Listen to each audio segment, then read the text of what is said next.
Hello everyone, स्वागत है आपका आपके चैनल अमित अलवी में।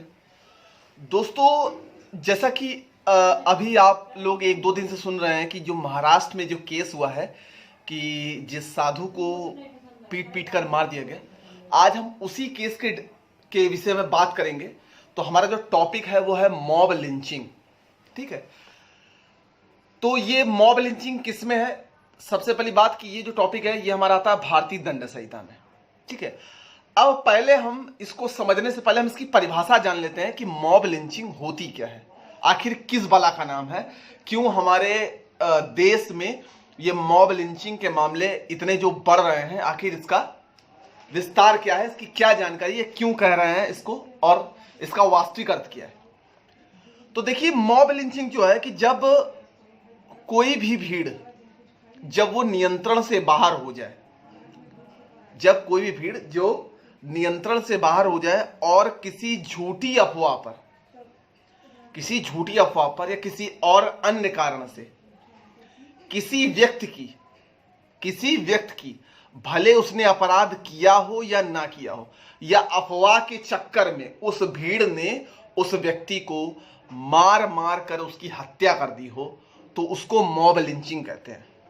तो मॉब लिंचिंग का मतलब होता है भीड़ हत्या, भीड़ के द्वारा हत्या की जाए।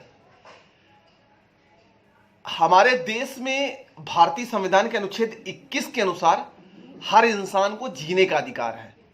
ठीक है, चाहे वो अपराधी हो अथवा ना हो, अनुच्छेद 21 जो कहता है। ठीक है, तो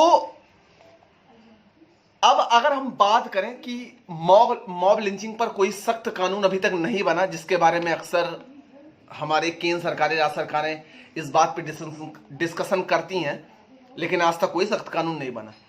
अगर इसको हम भारतीय दंड संहिता के अनुसार अगर देखें तो मॉब लिंचिंग में कौन कौन सी धाराओं के तहत उन व्यक्तियों पर मुकदमा दर्ज हो सकता है। पहली बात तो कि भीड़ की कोई शकल नहीं होती है, इसलिए इस किस्म के अपराध में जो दोषी होते हैं, जो भीड़ के व्यक्ति होते हैं, वो बाइज्जत बरी हो जाते हैं, क्योंकि दोष का चेहरा नहीं होता है और वहां पर साबित करना नामुमकिन हो जाता है। ठीक है, तो भारतीय दंड संहिता के अनुसार अगर कोई मॉब लिंचिंग करता हुआ जो भीड़ पकड़ी जाती है, अगर मुकदमा दर्ज होता है, तो वो आईपीसी की किन किन धाराओं के तहत मुकदमा दर्ज होता है, इसको हम समझेंगे।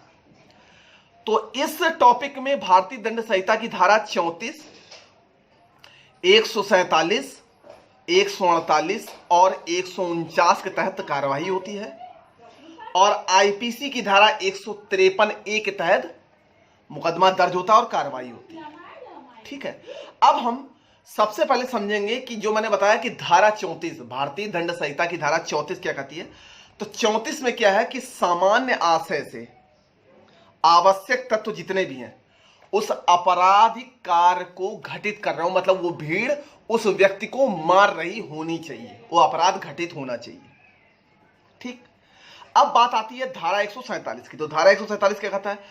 धारा 147 में अगर भीड़ में जो जितने भी व्यक्ति हैं उनके खिलाफ अगर मुकदमा दर्ज होता है तो 2 वर्ष की जेल और जुर्माना दोनों से दंडित किया जा सकता है।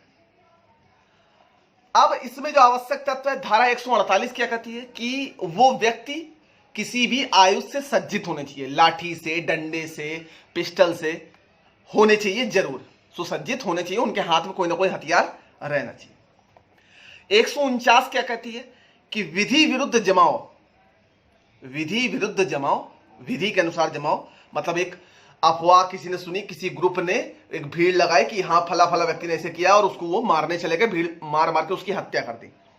तो विधि विरुद्ध जमाओं का हर सदस्य समान उद्देश्य को अग्रसर करने के लिए किए गए अपराध का दोषी होता है। क्योंकि भीड़ में जो व्यक्ति, जैसे मान लो अगर 25 लोग, 30 लोग खड़े हैं या 10 लोग, 12 लोग खड़े हैं, अगर वो किसी अफवाह के चक्कर में किसी व्यक्ति को मार देते हैं, या मान लीजिए कोई जेल से ऐसा सरगना अपराधी आ रहा है जिसको पुलिस ने पकड़ रखा है कि इसने मान लीजिए बलात्कार किया है, और वहां पर भीड़ खड़ी है, बहुत उत्तेजित है कि इस व्यक्ति को सजा नहीं देनी चाहिए, हम ही लोग इसको मारेंगे, और अचानक भीड़ बेकाबू हो जाती है जिससे पुलिस नहीं संभाल पाती है, और क्या करती है, अचानक सारे लोग मिलकर उस व्यक्ति को मार मार के उसकी हत्या कर देते हैं।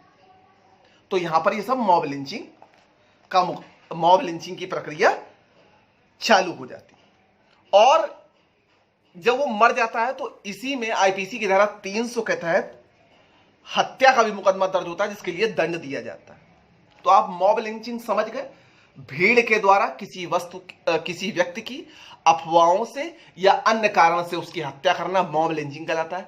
मॉब लिंचिंग में आईपीसी की धारा 153A, धारा 34, 147, 148, 149 के तहत कार्रवाई और मुकदमा दर्ज होता है।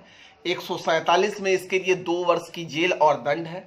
और अगर वो व्यक्ति पकड़ा जाता है जिसने सच में बहुत ज्यादा मारा, उसको मार दिया है, तो दफा 300 धारा 302 के तहत हत्या का मुकदमा उस पर चालू होता है। क्योंकि हम जानते हैं कि हमारे संविधान के अनुसार, हमारे संविधान के अनुच्छेद 21 के अनुसार हर इंसान को जीने का अधिकार है, किसी को मारने का अधिकार नहीं है, न तो किसी को मरने का अधिकार है।